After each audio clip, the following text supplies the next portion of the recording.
بسم اللہ الرحمن الرحیم۔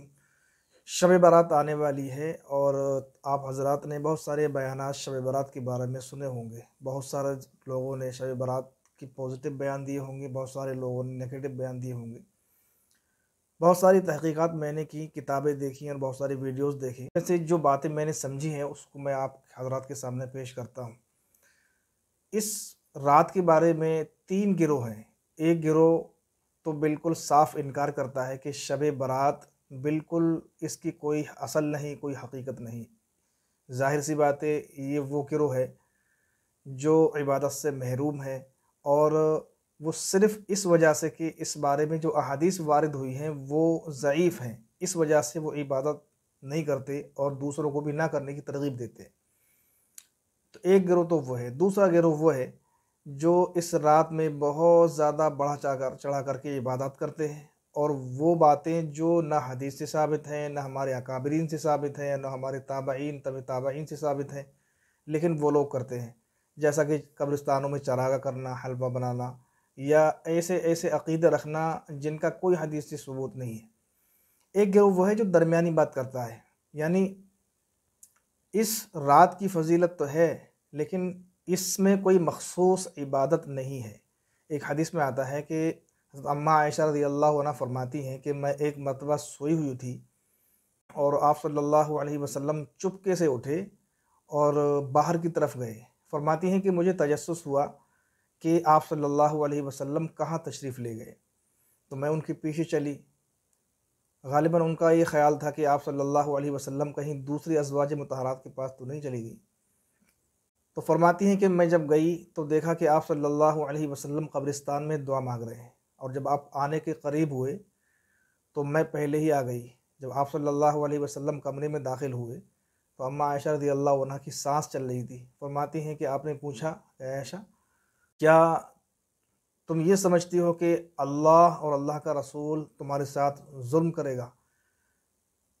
تو فرماتی ہیں پھر آپ صلی اللہ علیہ وسلم نے فرمایا کہ اصل میں حضرت جبرائیل علیہ السلام میرے پاس آئے تھے اور یہ کہا کہ اے محمد صلی اللہ علیہ وسلم، آج کی رات وہ رات ہے جس میں آپ کو اللہ تعالیٰ نے یہ حکم دیا ہے کہ آپ قبرستان جائیں، اپنے لیے، اپنی امت کے لیے دعائے مغفرت کریں۔ اس حدیث سے ہمیں یہ بات معلوم ہوتی ہے کہ ایک تو اس رات میں آپ نے فرمایا کہ یہ عبادت کی رات ہے اور دعائے مغفرت کی رات ہے۔ دوسرے یہ کہ آپ صلی اللہ علیہ وسلم قبرستان میں گئے، تو قبرستان میں ایک تو آپ صلی اللہ علیہ وسلم چپکے سے گئے، اور آپ نے جو ہے اماں عائشہ رضی اللہ عنہ کو بھی نہیں بتایا۔ تو اس سے یہ ثابت ہوتا ہے کہ اگر کوئی شخص قبرستان جانا چاہتا ہے تو وہ چپکے سے جائے۔ جتھوں کی شکل میں جانا، گروہ بنا کر کے جانا اور اس چیز کو لازم اور ضروری سمجھنا، اس رات کا حصہ سمجھنا، یہ بالکل کہیں سے ثابت نہیں ہے۔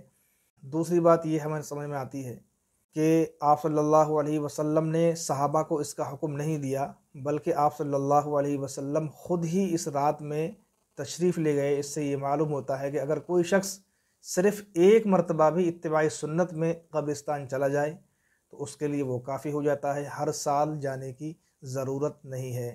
اس حدیث کو بعض حضرات کہتے ہیں کہ یہ ضعیف ہے۔ طریقے کی ایک حدیث اور ہے جس کو آپ صلی اللہ علیہ وسلم نے فرمایا قوموا لیلھا وصوموا نہارھا، کہ اس رات میں قیام کرو یعنی نماز پڑھو، اور اس کا جو دن اور اس کا جو دن ہوتا ہے صبح کو اس میں روزہ رکھو۔ اس حدیث کو بھی ضعیف قرار دیتے ہیں۔ لیکن سوال یہ ہے کہ جو ضعیف حدیث ہے وہ کس درجے کی ضعیف ہے؟ تو جمہور علماء اس طرف گئے ہیں کہ ان احادیث میں ضعف اس درجے کا نہیں ہے جس کو بالکل مردود قرار دے دیا جائے، بلکہ بہت ساری حدیثیں اس معاملے میں یہ ہیں، اس رات میں اس درجے کی ہیں کہ وہ حسن کے درجے کو پہنچ جاتی ہے۔ اور یہ چیز ثابت ہے کہ جمہور علماء اس بات میں اس طرف گئے ہیں کہ اس رات میں عبادت ہے، لیکن عبادت کو کوئی مخصوص طریقہ نہیں ہے۔ دوسری چیز، جتنی بھی چیزیں لوگوں نے گھڑ رکھی ہیں، جیسا کہ اس رات میں لوگوں کا یہ خیال ہے کہ تقدیر کے فیصلے ہوتے ہیں، یہ بالکل منحرف بات ہے، اور یہ وہ رات نہیں ہے بلکہ وہ شب قدر کی رات ہے جس کو لیلۃ القدر کہتے ہیں۔ انا انزلناہ فی لیلۃ القدر، جس کو قدر یعنی تقدیر کے معنی، تقدیروں کو جو فیصلے ہوتے ہیں وہ شب برات میں نہیں بلکہ شب قدر میں ہوتے ہیں۔ اور پھر آپ صلی اللہ علیہ وسلم نے فرمایا بہت ساری احادیث میں الگ الگ بیان ہے، کسی میں 2 لوگوں کا، کسی میں 3 لوگوں کا۔ تو جو تمام احادیثیں جمع کر کے جو لوگ نکل کے آتے ہیں، یعنی اس رات میں کن لوگوں کی مغفرت نہیں ہوتی۔ ایک حدیث میں آتا ہے کہ اللہ تعالیٰ اس رات میں آسمان دنیا پر آتے ہیں، یعنی آپ کی رحمت جوش میں ہوتی ہے، اور 4 لوگوں کے علاوہ سب کی مغفرت کر دی جاتی ہے، کسی میں آیا 3 لوگوں کے علاوہ۔ تو میں نے ان تمام لوگوں کو اکٹھا کیا، ان میں سے ایک وہ شخص جو شرک کرتا ہو، مشرک کی بخشش نہیں ہوتی۔ دوسرا وہ شخص جو والدین کی نافرمانی کرتا ہو۔ تیسرا وہ شخص جو کینہ رکھتا ہو۔ چوتھا وہ شخص جو ہمیشہ شراب پینے والا ہو۔ چوتھا قاتل۔ پانچواں وہ شخص جو اپنا کپڑا شلوار یا پینٹ وغیرہ ٹخنوں سے نیچے پہنتا ہو۔ اور ساتواں وہ شخص جو چغل خوری کرتا ہو۔ تو ان لوگوں کی اس میں مغفرت نہیں ہوتی۔ باقی جو لوگ کہتے ہیں کہ یہ حدیث ضعیف ہے اور یہ کہہ کر کے پلہ جھاڑ لیتے ہیں، وہ واقعتاً محروم ہیں اس رات کی عبادت سے، اس دن کے روزے سے۔ اس لیے ہمارے جو علماء اکابرین ہیں وہ 20 کی بات بیان فرماتے ہیں کہ اس رات میں نہ تو افراط اختیار کیا جائے نہ تفریط اختیار کی جائے، بلکہ 20 کا درجہ یہی ہے کہ اس رات میں جہاں تک ممکن ہو سکے کوئی مخصوص طریقہ نہیں، جتنی ہو سکے نوافل پڑھیں، جتنا ہو سکے تلاوت کریں، ذکر و اذکار کریں، اور بہتر یہ ہو کہ گھر میں کریں۔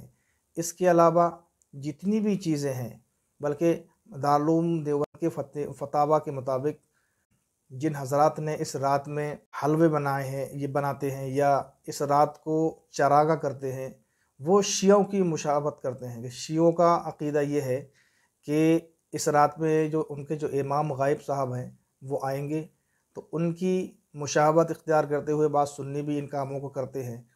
تو صحیح تحقیق یہ ہے کہ اس رات میں عبادت ثابت ہے، اگرچہ ضعیف حدیثیں ہیں، لیکن بہت ساری جب ضعیف حدیثیں مل جاتی ہیں تو وہ حسن کے درجے کو پہنچ جاتی ہیں، اور بڑے بڑے ائمہ مجتہدین کی اس میں یہی رائے ہے۔ امام شافعی رحمۃ اللہ علیہ کا یہی فتویٰ ہے کہ اس رات کی فضیلت ثابت ہے۔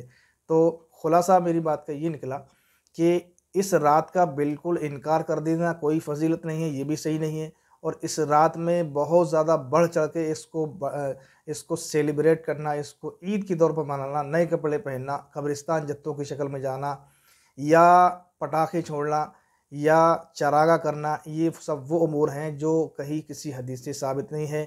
20 کی بات یہی ہے کہ اللہ تعالیٰ جتنی توفیق دے عبادت کریں، نوافل پڑھیں اور روزہ رکھیں، اور اس کے علاوہ جتنی بھی کام ہیں وہ بدعت ہیں۔ اللہ تعالیٰ ہم سب کو ان تمام باتوں پر عمل کرنے کی توفیق عطا فرمائے۔